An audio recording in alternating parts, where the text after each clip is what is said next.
Now, the Israeli bombings in Doha, Qatar has triggered an unprecedented show of unity amongst the Arab leaders. A while back, Qatar's ruling emir attended the funeral service for those who were killed in the Israeli bombings, and the Arab states will now hold an emergency summit in Doha next week and will strategize in their potential response in the aftermath of the Israeli bombings. And our next report tells you as to how Israel's Doha attacks could possibly reshape politics, geopolitics in West Asia. Take a look.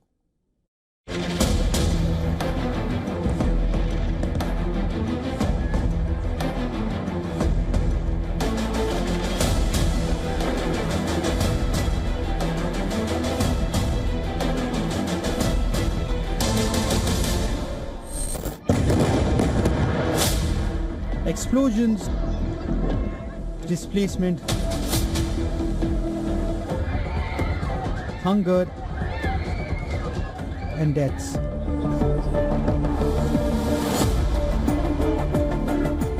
Fate of millions of Palestinians hangs by a thread as Israel continues to bombard Gaza.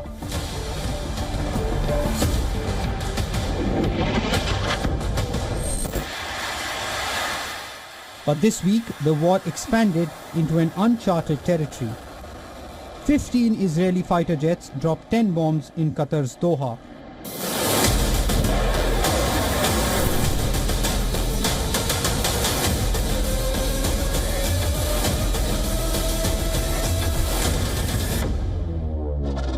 Israel says it targeted Hamas leaders in Qatar and vowed that Israel's enemies will have no place to hide.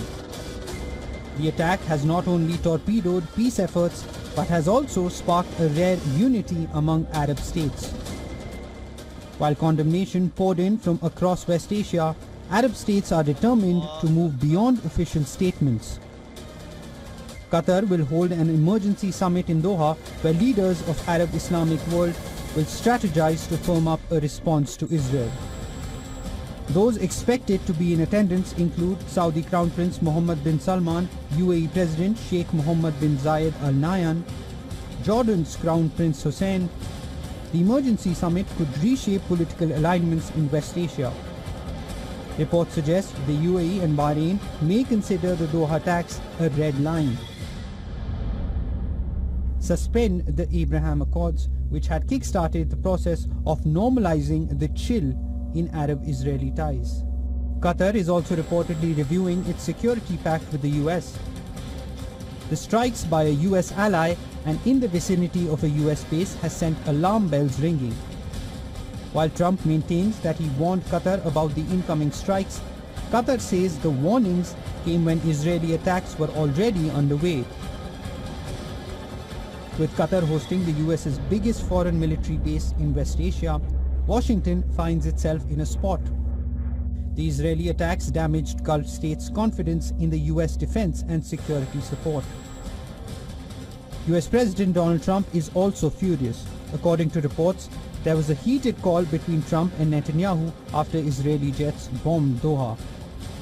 Clearly, a line has been crossed. Qatar vows to avenge the attack. What happens next holds the potential to reshape West Asia's political landscape forever. Bureau Report, WION World is One. All right, now joining us in the broadcast, we've got Mr. Chris Doyle, who's the director of CABU, that is Council for Arab-British Understanding, and he's also the current lead spokesperson for CABU. Mr. Doyle, thank you very much indeed for joining us here on WION. Now, in the aftermath of this bombing that has been carried out by the state of Israel in Doha, many of these Arab leaders feel that Israel has crossed yet another red line. There is expected to be some kind of an Arab response, especially a Qatari response. In your assessment, considering that Qatar, for its security, is almost completely reliant on its ally, the United States of America, it also hosts the biggest American base in the Middle East. What sort of a response do you expect from the Qataris? Well, first of all, certainly, I don't think Israel has any red lines anymore. It's bombed 5 Middle Eastern capitals in the last 12 months. That is Beirut, Damascus, Sana'a, Tehran, and now Doha in Qatar. And I think this is what unnerves other regional powers and actors that it could be them next if somehow they come into the crosshairs of this Netanyahu government that's increasingly looking rogue beyond the boundaries of the norms of international conduct. In terms of what Qatar can do, I think it's actually quite limited. It does indeed have that American base. It can try to diversify some of its security support, building even closer ties, for example, with Turkey and other powers. And it is obviously frustrated that its very close alliance with the United States didn't seem to count for very much in terms of Israel's calculations in this bombing. Right. So the Qataris, I mean, I don't think there's going to be a scenario in which they would directly engage Israel in military action, but it could do other things, funding various bodies, etc., that it knows that Israel will not like, that it will see as counter to Israeli interests, to demonstrate that Qatar has other means to get its way. Right. Now, the Qatari Prime Minister, in the aftermath of this attack, came out and said that the reason why Hamas has its office in Doha, in Qatar, is at the behest of the United States of America, where in 2013, the office was moved from Syria to Qatar.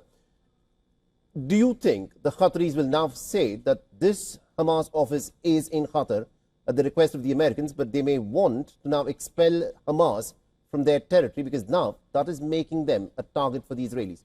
Do you think that's a scenario that could happen? I think that it's less likely now that Qatar will expel Hamas because that will be seen regionally as well as in Qatar as giving in to Israeli aggression.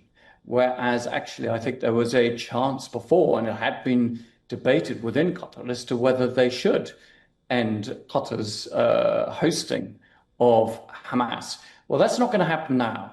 And I think it has also totally undermined this American, Qatari, Egyptian track of trying to get that ceasefire and hostage deal that has been so sought after for really most of the time since October 2023.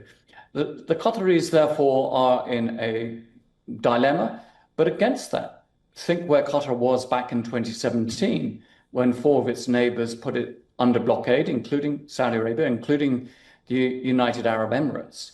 But now it is going to be holding summits where the leaders, effective leaders of those countries will be attending.